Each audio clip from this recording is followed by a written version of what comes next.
Hello friends, ఈరోజు మనం ఈ వీడియోలో కేదార్నాథ్ ఆలయం గురించి తెలుసుకుందాం. అంటే కేదార్నాథ్ ఆలయం అంత క్లైమేటిక్ కండిషన్స్లో కూడా అక్కడ ఎలా సర్వైవ్ అవుతుంది, కేదార్నాథ్ ఆలయం భూమి ఎంత పటిష్టంగా ఉంది, కేదార్నాథ్ ఆలయం ఎందుకంత స్పెషల్గా భావిస్తారు అందరూ కూడా. అండ్ ఇలాంటి టాపిక్స్ అన్ని కూడా ఈరోజు మనం ఈ వీడియోలో కవర్ చేద్దాం. మనం ఇంకా ఏమాత్రం డిలే చేయకుండా డైరెక్ట్గా వీడియోలోకి అయితే వెళ్ళిపోతాం.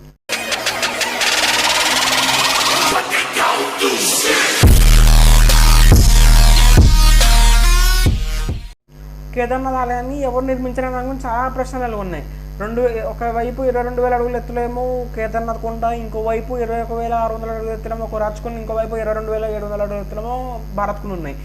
ఈ మూడు పర్వతాల మధ్య ప్రవహించే నదులు మధుగంగా, మందాకిని, సర్వందరి, సరస్వతి అని చరిగంగా ఈ 5 నదులు ప్రవహిస్తాయి. మనం కేదార్నాథ్ ఆలయానికి పాండవులు నివసించే కాలం నుంచి ఆది శంకరాచార్యులు నివసించే కాలంలో మనం కేదార్నాథ్లోకి వెళ్ళలేదు. ఎందుకనేది చెప్తాను, ఈ వీడియో పూర్తిగా చూడండి, మీకు ఇన్ఫర్మేషన్ పూర్తిగా అందిస్తాను. అండ్ కేదార్నాథ్ అనే పేరు స్కంద పురాణాల్లో చెప్పబడింది. అంటే శివుడి మీద నుంచి వచ్చి జారిపడిన గంగ మొదటిసారిగా భూమిని తాకిన ప్రదేశం అని అర్థమని స్కంద పురాణాల్లో చెప్పబడింది. అండ్ కేదార్నాథ్ ఆలయం 14వ శతాబ్దం నుంచి 17వ శతాబ్దం వరకు పూర్తిగా మనసులో కప్పబడిపోయి ఉంది. అంటే నేను మీకు చెప్పాను కదా, ఆది శంకరాచార్యుల నుంచి, పాండవుల కాలం నుంచి ఆది శంకరాచార్యుల కాలం వరకు మనం ఎక్కడా కూడా ఇక్కడికి వెళ్ళాలనుకోలేదు, గుళ్ళోకి వెళ్ళలేదు అని చెప్పా కదా. అది ఎందుకంటే ఈ పూర్తి శతాబ్దం ఈ 3 శతాబ్దాలు కూడా కేదార్నాథ్ గుడి అంతా కూడా మనసులో కప్పబడిపోయి ఉందని శాస్త్రవేత్తలు చెప్తున్నారు. అండ్ కేదార్నాథ్లో డెహ్రాడూన్లో వాడియా ఇన్స్టిట్యూట్ ఆఫ్ జియాలజీ వాళ్ళు కేదార్నాథ్ రాయి మీద ఒక పరీక్ష నిర్వహించారు. లిగ్నోమాటిక్ పరీక్ష అంటారు దాన్ని నిర్వహించారు. అంటే అది రాయి యొక్క ప్రస్తుత స్థితిని తెలుసుకోవడం కోసం అది నిర్వహించారు. అండ్ దాంట్లో తేలింది ఏంటంటే ఈ రాయి 300 సంవత్సరాలు, అంటే చెప్పే కదా 14వ శతాబ్దం నుంచి 17వ శతాబ్దం వరకు పూర్తిగా మంచులో కప్పబడిపోయి ఉందని చెప్పి ఆ పరీక్షలో తేలింది. అండ్ వాళ్ళు చెప్పింది ఏంటంటే ఇంకో 400 సంవత్సరాలు అది రాయి మొత్తం మంచులో కూరుకుపోయిపోయి ఉన్నా కూడా ఆ ఆలయానికి ఎటువంటి నష్టం ఉండదని చెప్పి వాళ్ళు తేల్చి చెప్పేశారు. అండ్ ఇంకోటి ఏంటంటే ఆ మందాకిని అనే నది యొక్క ప్రారంభ ప్రాంతం ఈ కేదార్నాథ్ అనే ఆలయం. ఆ కేదార్నాథ్ అనే ప్లేస్లో మందాకిని అనే నది ప్రారంభ ప్రాంతం. అంటే మనకి గోదావరి నది ఎలా మహారాష్ట్ర నాసిక్లో ఎలా స్టార్ట్ అయిందో, ఇక్కడ కేదార్నాథ్లో మందాకిని నది యొక్క ప్రారంభ ప్రాంతంగా చెప్తాం మనం. అండ్ నేను 5 నదులు అని చెప్పాను కదా, మందాకిని, మధుగంగా, చరిగంగా, సర్వందరి, సరస్వతి. ఈ 5 నదుల గురించి వీటిలో కొన్ని అయితే మన పురాణాల్లో కూడా చెప్పబడింది. అండ్ ఇంకోటి ఏంటంటే కేదార్నాథ్ ఆలయం ఉత్తర దక్షిణాది దిశలుగా నిర్మించారని చాలామంది శాస్త్రవేత్తలు చెప్తున్నారు. అంటే ఎందుకంత స్పెషల్గా చెప్తున్నాను అంటే, మన దేశంలో అన్ని దేవాలయాలు కూడా తూర్పు పశ్చిమ దిశల్లో నిర్మించి ఉంటాయి. అండ్ కేదార్నాథ్ ఆలయం ఒకటి మాత్రం ఉత్తర దక్షిణాది దిశగా నిర్మించింది. అండ్ ఇది 1000 సంవత్సరాల క్రితం కనుక ఉంటే దీన్ని తక్కువ ఐసేజ్ కాలంలో ఉండేదని చెప్పారు. అంటే ఆ టైంలో ఉంటే కనుక అది శిథిలమై ఉండేదని చెప్పి చాలామంది చెప్తున్నారు. అంటే తూర్పు పశ్చిమ దిశలుగా నిర్మించి ఉంటే ఆ టైంకి అది శిథిలమయ్యేదని చెప్పారు. కానీ ఆ టైంకి కాకపోతే 2013లో వచ్చిన వరదలకైనా శిథిలమై ఉండేదని చెప్తున్నారు. అండ్ ఆ ఆలయం అంత వరదల్లో, వర్షాకాలంలో విపరీతమైన వర్షం అండ్ కొన్ని నెలలు పూర్తిగా మంచులో కప్పబడిపోయి ఉంటుంది. ఇంకా కొంచెం పైకి వెళ్దాం, కొన్ని సంవత్సరాలు పూర్తిగా మంచులో కప్పబడిపోతుంది.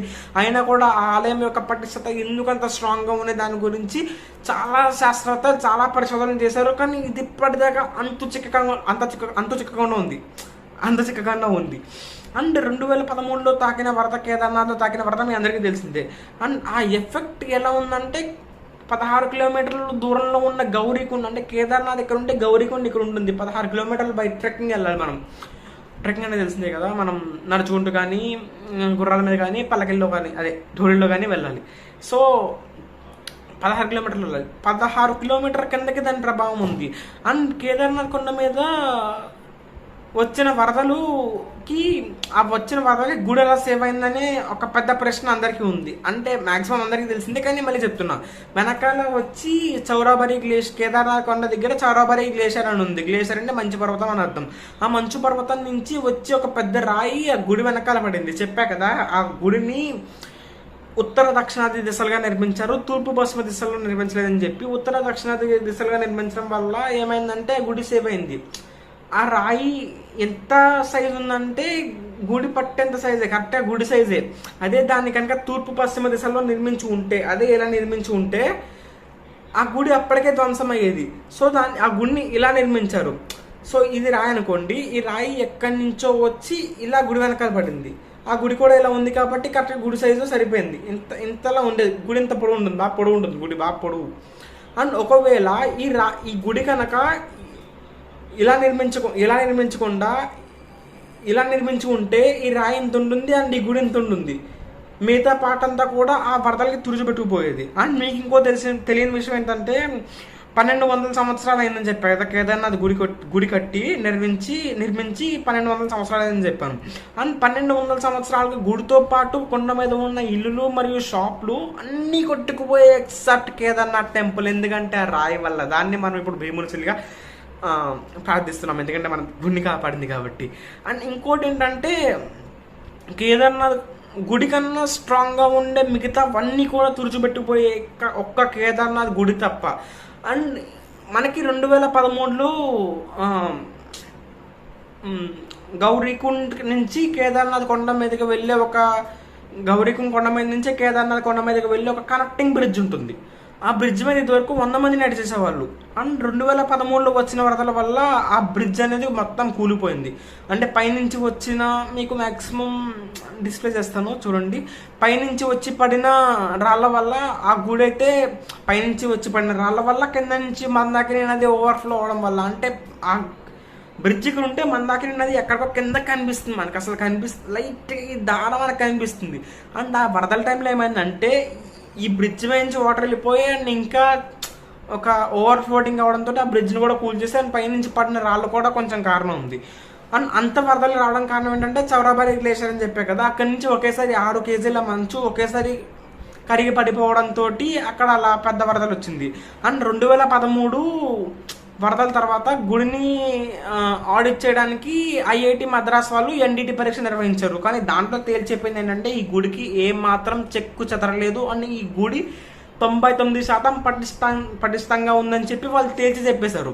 అండ్ కేదార్నాథ్ టెంపుల్ అనేది ట్రెక్కింగ్ ఎవరైతే బాగా ఇష్టమో వాళ్ళకి బాగా నచ్చుతుంది. అడ్వెంచర్ టెంపుల్స్కి వాళ్ళకి ఎవరైతే వెళ్ళాలనుకున్నారో వాళ్ళకైతే కేదార్నాథ్ టెంపుల్ అనేది వన్ ఆఫ్ ద హాట్ స్పాట్స్గా మారిపోతుంది, హాట్ ఫేవరెట్స్గా మారిపోతుంది. ఎందుకంటే కేదార్నాథ్ ఆలయం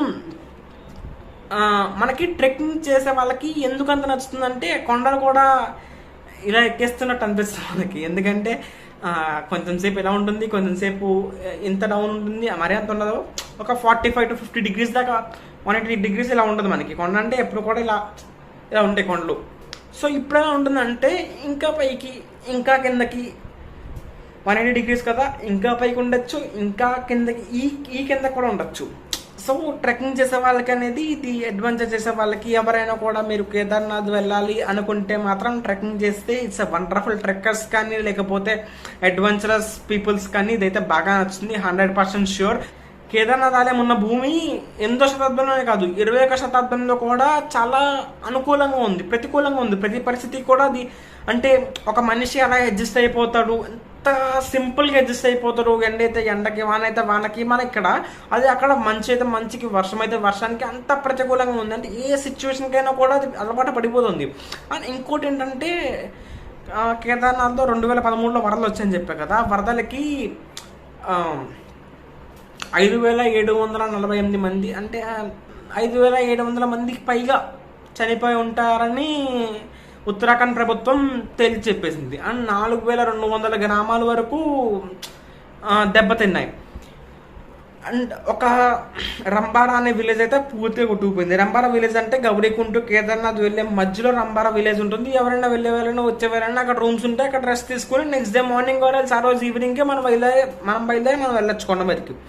సో ఆ ఊరు అనేది మొత్తానికి కొట్టుకుపోయింది. ఆ ఊర్లో ఉన్న ఇల్లులన్నీ కూడా కొట్టుకుంటూ గౌరీకుండ్ దగ్గరికి వచ్చి పడ్డాయి. అండ్ కేదార్నాథ్ ఎక్స్పీరియన్స్ ఎందుకంత డేంజరస్గా ఉంటుందంటే భోలేనాథ్ మొత్తం అంతా కూడా శివుడే నడిపిస్తారు అక్కడ మనల్ని. అండ్ ఇక్కడ కూడా మనకి భయం అనిపించినా కూడా ఒక ధ్యాసతో వెళ్తాం మనం. పైకి వెళ్తుంటే దర్శించుకోవాలి, కిందకు వస్తుంటే సేఫ్గా కిందకు వచ్చేయాలి. అండ్ అలాగే మనకు జరుగుతుంది మ్యాక్సిమం కూడా తక్కువ అక్కడ యాక్సిడెంట్స్ అవ్వడం కూడా.